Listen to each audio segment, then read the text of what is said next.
चल में और नाम देख के आप सोच रहे होंगे कि मैं क्या बात कर रहा हूँ, बाजार करेक्शन अच्छा है। मैंने ये नाम बहुत सोच के रखा है। मैंने इसलिए रखा है कि बीच बीच में आपको थोड़ा सा मार्केट लगता है अरे रुक गया, अब यहाँ से नीचे जाएगा, 10-20 पॉइंट नीचे आ गया, 50 पॉइंट, तो आप घबरा जाते हैं। लेकिन वो बहुत ही हेल्दी करेक्शन है, इसलिए मैंने इसका नाम बहुत सोच के रखा है। लेकिन मैं आपको याद दिलाना चाहता हूँ कि इसी वीकेंड शोज़ में हम लोगों ने कम से कम 2.5-3 महीने पहले एक शो किया था जिसका नाम हमने रखा था बॉटम, और वाकई वो शायद दिन था जिसके बाद मार्केट ने उस लेवल को नहीं देखा है और लगातार वहाँ से ऊपर गया है। आप देखिए बैंक निफ्टी ने तो हाई बना ही दिया है, निफ्टी बिल्कुल उसके करीब खड़ा हुआ है, और जितने भी इकोनॉमिक इंडिकेटर भी हम लोग डिस्कशन में लाएंगे कहीं पे भी आपको ये नहीं दिखेगा कि कोई वीकनेस है। रादर मैं तो ये कहूँगा कि स्ट्रक्चरल तेज़ी की एक स्थिति बन रही है। इसके बहुत सारे एंटीथेसिस भी हम लोग डिस्कस करेंगे, लेकिन मार्केट में ऐसा लगता है कि एक बहुत अच्छे जंक्चर पे खड़ा हुआ और पूरी दुनिया से अलग रास्ता उसने अपना लिया है। तो इसी पे आज बातचीत करेंगे कि मार्केट में अगर बाजार में सब कुछ चंगा है, जो हमारा ऑन द शो का पहला है, तो फिर किस बात का पंगा है ना? सही है ना? नाम सही कि नहीं? दूसरा टॉपिक हमने जो रखा है, आज हमने 2 रखे हैं सिर्फ, कि मौके पे चौका, कि मौका मिल रहा है तो चौका मारने का है। अब इसके अंदर क्या होगा ये सेकंड सेगमेंट हम लोग डिस्कस करेंगे। आज हम ओपन नहीं करेंगे, वरना आप लोग क्या ना एक ही जवाब में सब दे देते हैं। तो हमने कहा दोनों बहुत ही गोपनीय रखने चाहिए। बाजार में सब चंगा फिर किस बात का पंगा, और मौके पर चौका, इसी पे आज चर्चा होगी। और मैं आपको ये विश्वास दिला रहा हूँ कि आज हम जिस तरह की बातचीत करेंगे, जो आपके सामने नंबर्स डेटा रखेंगे, आप उससे कन्विंस हो जाएंगे कि इंडियन मार्केट और इंडियन इकोनॉमी बहुत ही राइट ट्रैक पे है। और लेटेस्ट आपने रिपोर्ट्स जेफरीज की और मॉर्गन स्टैनली की तो डेफिनेटली पढ़ ही ली होंगी। आज हमारे साथ जो मेहमान हैं, 3 मेहमान हमारे साथ हैं। अभय अग्रवाल जी, पाइपर सेरिका के फाउंडर, स्टूडियो मेरे साथ। अभिषेक अग्रवाल जी, रॉकस्टार कैपिटल के फाउंडर, मेरे साथ स्टूडियो में। और पंकज जैन जी दिल्ली से हमारे साथ जुड़ रहे हैं, जो SW कैपिटल के डायरेक्टर और इस समय बहुत गहन चिंतन में लगे हुए हैं, कुछ हमें विशेष बात आज बताएंगे। तो आप सबका सर बहुत बहुत स्वागत है इस वीकेंड शो में। तो जैसा कि हमने नाम इसका रखा है कि सब कुछ चंगा है फिर किस बात का पंगा है, तो क्या चंगा है पहले हम लोग इस पे बता दूं मैं आपको।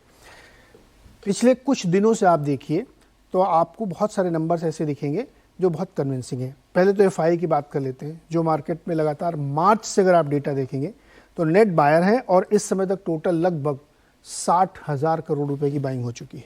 किसी को पता नहीं चला, हल्के हल्के उन्होंने 60,000 करोड़ का माल अंदर कर लिया है। और केवल एक सेक्टर का मैं जिक्र करूं कि 10,000 करोड़ के IT शेयर तो म्यूचुअल फंड ने अंदर कर लिए हैं, धीरे से, एकदम पता नहीं चला स्टॉक अभी वहीं पे खड़े हुए हैं। तो ये नंबर से कॉन्फिडेंस दिलाते हैं कि वो लौट के आए हैं और उन्होंने अच्छी बाइंग की है। दूसरा नंबर आपका जो इकोनॉमी से रिलेटेड है, जिसको लेके बहुत चिंता करते हैं, वो GDP था। GDP में अपग्रेड होना अपने आप में बहुत बड़ी बात होती है। Q4 के नंबर देखिए, वो जो मार्केट एक्सपेक्ट करके चल रहा था उससे बेटर आए हैं। एनुअलाइज नंबर भी 0.1% बेटर आया है, और ये होप की जा रही है कि जो इस वक्त आप GST का नंबर देखिए, PMI का नंबर देखिए, फॉरेक्स रिजर्व देखिए, क्रूड देखिए, आप सब ये इंडिकेट कर रहे हैं कि ये साल और बेहतर जाने वाला है। और इन्फ्लेशन भी 4.7 पे, जो काफ़ी लोएस्ट पे है और बहुत कंफर्ट दे रहा होगा RBI को। तो ये सारे नंबर इस तरफ इशारा कर रहे हैं कि हम एक बहुत अच्छी सिचुएशन में खड़े हुए हैं और हमें घबराने डरने की ज़रूरत नहीं है, क्योंकि हमारा खजाना भी काफ़ी बड़ा, अगर करेंसी में थोड़ा बहुत ऊपर नीचे होता है तो हम करेंगे। 2 नंबर मैं आपके साथ और शेयर करूँगा, उसके बाद फिर हम लोग डिस्कशन करते हैं। एक जो कैपेक्स की बात करते हैं, जिससे इकोनॉमी का मोमेंटम बनता है, जिसको हम कहते हैं स्ट्रक्चरल चेंज है।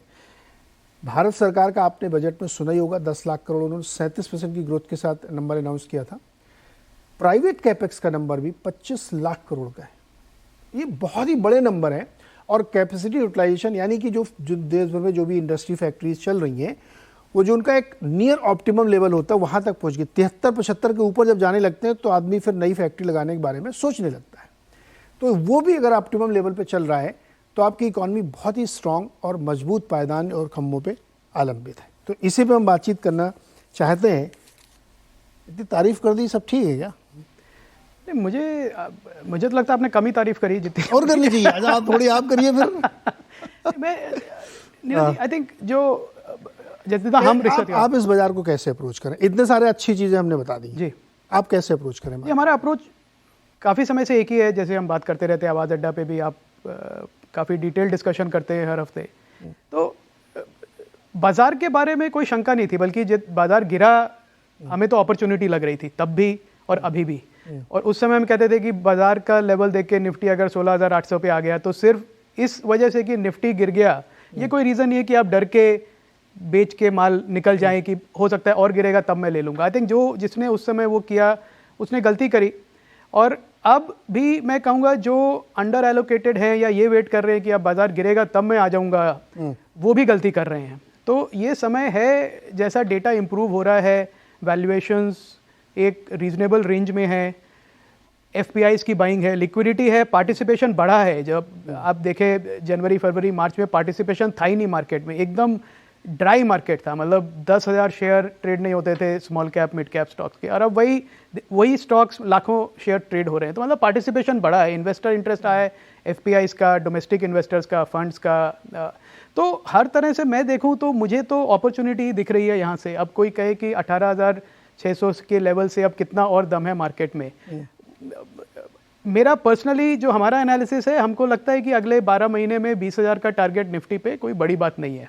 अगर अर्निंग्स इंप्रूव होती रही तो वैल्यूएशंस काफ़ी सेंसिबल रेंज में है, और मुझे लगता है अर्निंग्स अपग्रेड होंगी। जो करंट बिजनेस वेलोसिटी है, जैसे हम लोकल बिजनेसमैन से बात करते हैं, ट्रेडर्स हैं, डिस्ट्रीब्यूटर्स हैं, सप्लायर्स हैं, सबका धंधा अच्छा चल रहा है, कोई कंप्लेन नहीं कर रहा है कि मेरे पास, बल्कि वर्किंग कैपिटल भी सबको मिल रही है। क्रेडिट ग्रोथ की आपने बात करी, क्रेडिट ग्रोथ इसलिए है क्योंकि जो काम करना चाह रहे हैं उनको बैंक से पैसा मिल रहा है, एनबीएफसी से पैसा मिल रहा है, ले रहे हैं, धंधा चल रहा है। तो ट्रेड वेलोसिटी अच्छी है, मनी वेलोसिटी अच्छी है, हर तरह से मुझे तो लग रहा है एक पर्पल पैच है जिसको कहते हैं इंडिया के लिए, जिसको इन्वेस्टर को पूरा फायदा उठाना चाहिए इस समय। कोई इसमें डर के या प्रॉफिट बुकिंग करके निकल जाएं, वेट करें कि गिरेगा मार्केट तब आ जाए, मुझे लगता है वो एकदम गलती होगी अगर कोई ऐसा। मतलब इंडेक्स को ना देखें क्या? इंडेक्स को ना देखें, स्टॉक्स पे। इंडेक्स तो 50 स्टॉक का है। प्रॉब्लम है कि वो इंडेक्स का जो 50 स्टॉक्स है वो 60% मार्केट कैप उसमें घुसा हुआ है, पर उसके बाहर जो है स्टॉक्स, चलिए हज़ारों में नहीं तो कहें 500-600 स्टॉक्स भी ऐसे हैं जिनकी वैल्यूएशन अभी भी बहुत रीजनेबल है, बॉटम ऑफ साइकिल वैल्यूएशन पे है, 12 से 15 टाइम का पी मल्टीपल है, 20% का ग्रोथ गाइडेंस दे रहे हैं अगले 3 से 5 साल तक, बैलेंस शीट्स क्लीन हैं। तो उस पे अगर इन्वेस्टर्स फोकस करें तो मुझे लगता है कि अगले 3 साल 5 साल में अच्छी रिटर्न्स मिलेंगी।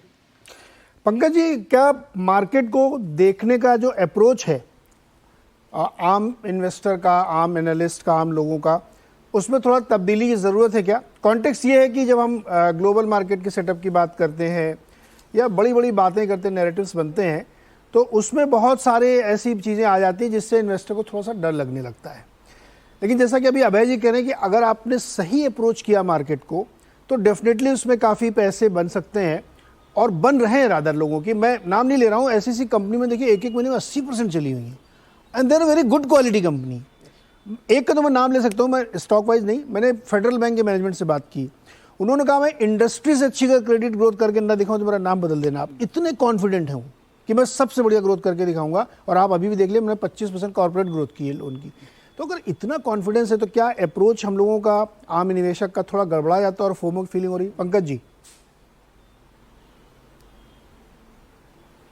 बिल्कुल नीरज जी, देखो नीरज जी, इसमें मैं इस तरह कहूंगा कि निवेशक को, इन्वेस्टर को चश्मा बदलना पड़ेगा, अपना नजरिया बदलना पड़ेगा मार्केट की तरफ। और नजरिए से मेरा मतलब है ही और she will have to look beyond 18,500 Nifty या 62,500 सेंसेक्स या 44,000 बैंक निफ्टी, उसके बियॉन्ड देखना पड़ेगा कि यह 500,000 पॉइंट ऊपर हो गया, नीचे हो गया। एक जो चीज है कि जैसा कि हम हर एक बुलिश मार्केट में, हर एक बुलिश टाइम में जो 2-4 साल चलता है, हम ये देखते हैं कि सेक्टर्स बदल जाते हैं, स्टॉक्स बदल जाते हैं, and there are certain category of stock sectors जो कि बहुत अच्छे रिटर्न देते हैं। अगर हम अभी भी एक उस दायरे में अटके रहेंगे, जैसे कि Infosys, TCS, Sun Pharma, Lupin, Biocon, Cipla, I am just trying to name few stocks without any positive और नेगेटिव बायस टुवर्ड्स देम, तो शायद आदमी को या इन्वेस्टर को ऐसा लगेगा कि my portfolio has done nothing, हम कुछ नहीं कर पाए। हमें ये नहीं भूलना चाहिए, जो रिकवरी हमें पिछले 6-8 महीने में या पिछले 1 साल में जो देखने को मिली है, इट्स अ के शेप रिकवरी। और हम के शेप रिकवरी का मतलब ये है कि कुछ एक सेक्टर्स, कुछ एक पर्टिकुलर स्टॉक बहुत अच्छे परफॉर्म करें और कुछ एक सेक्टर्स, कुछ एक स्टॉक्स परफॉर्म नहीं करें। और ये जो के शेप रिकवरी है, बेसिकली इसमें जो देखा जा रहा है कि जो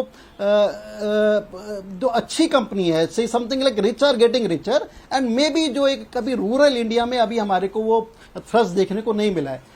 जैसे कि हम ग्लोबली अगर देखेंगे, आप पिछले दिनों शायद कुछ समय के लिए जो लुई विटॉन जो सबसे महंगे आइटम वर्ल्ड में बनाता है, जो उनके ओनर थे, he became the richest man in the world. That shows कि ये जो के शेप रिकवरी है पूरी ग्लोबली है, नॉट जस्ट इन इंडिया। तो उस नजरिए को देख के अगर हम बाजार पे चलेंगे तो डेफिनेटली अच्छा पैसा बनेगा, अच्छा पैसा बन रहा है। Just to give example, just to sort of give example, पिछले दिनों हमने देखा जो लार्ज कैप आईटी के जो रिजल्ट्स आए, काफी चैलेंजिंग रिजल्ट थे, और उस ब्रश से जनरली एक थोड़े दिन के लिए सेंटीमेंट हो गया कि IT is out of favour, technology is out of favour. That was not to be. अगर आप मिड कैप टेक्नोलॉजी के अच्छे स्टॉक्स देखें, आप बियॉन्ड, आप इन्फोसिस, टीसीएस, विप्रो, एचसीएल टेक, उसके नीचे दायरे में जो टॉप के 10-15 मिड कैप कंपनीज हैं, उनमें देखिए तो कंपनीज में 30 से लेकर 70, 80, 90% के रिटर्न आए हैं पिछले 6 महीने में। So the thing is, you have to choose, you have to be relevant in the market, you have to be in the relevant sector, in the relevant stocks, और वो देखने बहुत मुश्किल नहीं है। अगर आप वही पुराने ढर्रे वाले स्टॉक्स में, ढर्रे वाले सेक्टर्स में अटके रहेंगे without trying to broaden your vision, broaden your environment, तो शायद आप पैसा नहीं बना पाएंगे। Year 2022 was a year of plateau. I think कोई बहुत अच्छा पैसा नहीं बना पाया। बट 2023 जबकि FIIs have been back, government बड़ी एग्रेसिव होगी प्री इलेक्शन में, I think this is time to make money. पैसा बना भी है, और जो मिस आउट हो गई, ये ना सोचे कि मैं करेक्शन में नीचे एंटर करूंगा। I think it's still a right time to enter and make some more money. Pankaj ji कह रहे हैं चश्मा बदलने की जरूरत है, तो कौन वाला, दूर की नजर वाला ठीक करना चाहिए, नजदीक वाला? नीरज जी, अभी तो चश्मा आपने पहना हुआ है तो मीडिया की लेंस को बदलने की जरूरत है, मुझे तो लगता है। भगवान, मतलब हमारे ऊपर ही आरोप लगा दिया आपने, तो गजब है। बताइए। देखिए, जैसे अभय जी ने भी पॉइंट मेंशन की स्टार्टिंग में कि ओवरऑल अगर आप देखें तो ये मार्केट की जो तेज़ी हम सोच रहे हैं या विचार में आ रही है या देख रहे हैं, वो लार्जली इसलिए आ रहा है बिकॉज कंसोलिडेशन फेज से मुझे लगता है कि मार्केट जो है अब निकल के बाहर आ चुका है। कंसोलिडेशन फेज मुझे लग रहा है कि हम लास्ट, अगर हम जब से रशिया की जो वॉर हुई थी उस पॉइंट से लेके अगर हम जो लास्ट बॉटम की अगर हम बात करें, तो वहाँ पे आप देखोगे मार्केट ने कुछ ज़्यादा खास कुछ किया नहीं, यानी ये लार्जली ग्लोबल फैक्टर की वजह से था। मुझे नहीं लगता है कि इंडिया की स्टोरी के अंदर में कहीं पे भी कोई खराबी थी, बट क्योंकि ग्लोबल पैसा आता है तो वहाँ पे अगर एफआईज नेट सेलर होंगे तो उसका इम्पैक्ट तो मार्केट में आना है। अच्छी बात ये थी कि डीआईएस की सपोर्ट थी, इसलिए हमारा करेक्शन इतना स्टीप नहीं हुआ, मगर अब तो डीआई भी सेलर्स नहीं है, तो बट नेचुरली अब पैसा जो एफआई का वापस आ रहा है तो हमारे मार्केट को अब ऊपर ही जाना है। नीचे जाने के लिए मोस्ट इंपॉर्टेंट डिमांड सप्लाई वाली बात होती है, तो सप्लाई तो यहाँ पर है ही नहीं, अब आ रहा है डिमांड।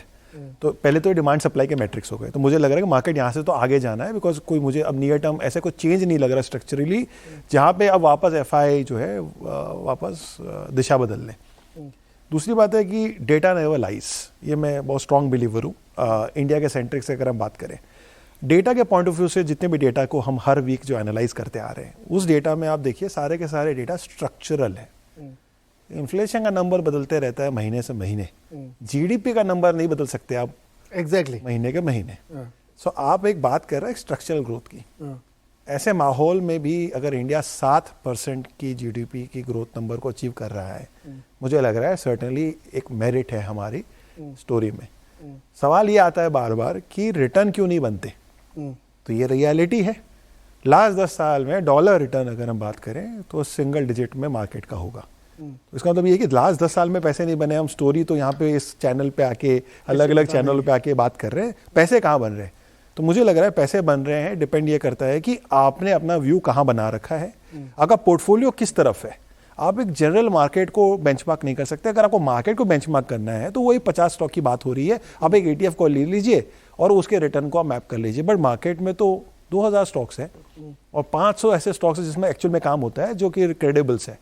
तो वहां पे अगर आपका बास्केट एलोकेटेड है तो सर्टेनली वो नंबर फिर डिफरेंट दिखेंगे। ठीक है, इसलिए चश्मा बदल दो कि ऑप्टिक्स डिपेंड ये करती है कि आपकी पोजीशन कहाँ कैसे बनी है। मार्केट की जो अंडरलाइंग स्ट्रेंथ थी वो डेफिनेटली वीक थी।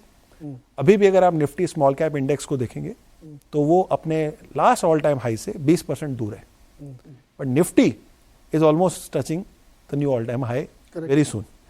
सो अंडर प्ले ये है कि जो mid cap and small cap है, जो हमने इस हफ्ते की जो तेजी देखी है, मौके उधर है। वहां पे बहुत बड़ा प्ले है जो मुझे लग रहा है कि दिखना चाहिए।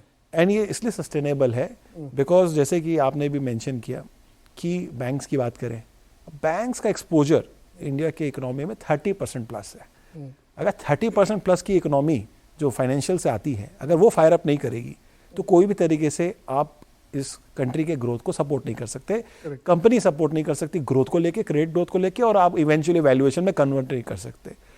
वहां पे आप देख रहे हैं कि एक ऐसी बुलिशनेस हमने कंसिस्टेंटली देखी है जो इससे पहले के डिकेड में नहीं देखी है।